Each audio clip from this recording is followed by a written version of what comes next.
And please help us to share and inform other people that we are on this platform now. We are Noble People International platform. Just please help me to invite people to, like I said before, we lost the voice. Before we lost the voice, I will say this program is designed to make a good marriage or good relationship a better one, and to make a better couple the best couple so far. It is not to spice up someone. It is not to bring anybody down. It is not to bring your relationship. If you think your relationship is passing through what I'm talking about, I'm not directly saying this to you. If you know that anyone that is good among that is going to benefit you, please speak it and make use of it. I'm not saying whatever I'm going to say is something that will benefit you, but the one that you know that you're going to pick from is not.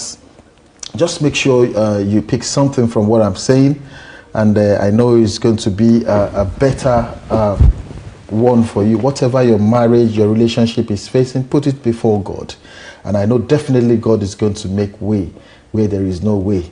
So, like I said, this program is designed to make a better marriage, the best marriage so far. And if you look at in this world, we need any home, anything that we are doing without peace or without love, it comes to result to something that we don't really want in our life. And when you listen to this program, try and call your partner, try and call friends that are passing through a lot of problem in their marriage, passing through trials, things like that. But I want to tell all my viewers today, you are going to make what you need. You need an imperfect person to make them perfect. When you have a ready-made perfect being, you are still you are not in a relationship.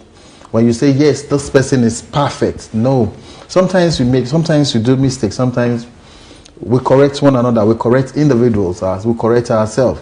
So I'm begging you, I'm begging anyone that listening to me, sit down and watch and pick whatever you know that is going to benefit you from it. It might be 1, 2, 3, or you have friends that are facing a lot of things in their marriage, in their relationship, including myself, because once we are teaching ourselves, I'm also learning.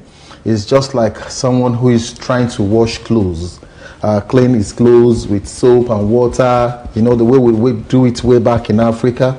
You wash as you're doing it, your fingers will be so clean as well. So as I'm giving you this what's it called, these words, I'm also picking something from there, because I also need it as well. Sometimes you talk from experience, you talk from where you're coming from, what is happening to you, what you are passing through, so that you don't want other people to face such thing in life as well. What we'll be looking at is we'll be looking at why we don't need to look for what we don't necessarily need. We might look at it like, in relationship we need, you need to know what your partner is doing. You need to know what other people are doing. I was talking to a friend before coming onto the head today. My friend told me that what is applicable to man is not applicable to woman. I sat down and I looked at it. That's a very good point. What a man can do without stress. I'm not trying to break the rules of equality. I know everyone we are so equal, but in some circumstances, what man can really do is not applicable to women. When we are even talking about where we are coming from in Africa, a woman cannot get married to two men in the same house. It's not possible.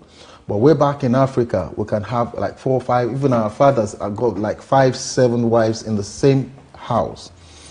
But It's not possible, we've not had it before, that whereby one woman will have two husbands in the same house. That's what I'm trying to illustrate. I'm not saying we are all equal. Men and women, we are both equal. But there are some fallacy that don't really mean that's not applicable to both parties we're talking about today. So some people will look at, if man can sit down and say, oh, let me pick up my wife's phone to check. Yes, there is a clause there. If he's going to check, it's either he's trying to drive you away from his house, or he's trying to get things straight from where he's going. But to the other woman, if you are checking your husband's phone, it's either you bear all the pains that you see on that thing and you stay there, or you leave. So you see, it's a very different, it's a very technical thing. So when you are doing it, you first ask yourself, why do I need this? Do I need it because I want to leave this relationship? Or do I need it to make things straight? Or you just want to have it and keep it in your archive? Then anytime problem is happening, you go there and pick some of the things. This is how you did the other time. This is what happened the other time. Is that why you... So you ask yourself first, before going into that, why do I need it? What do I need those informations for?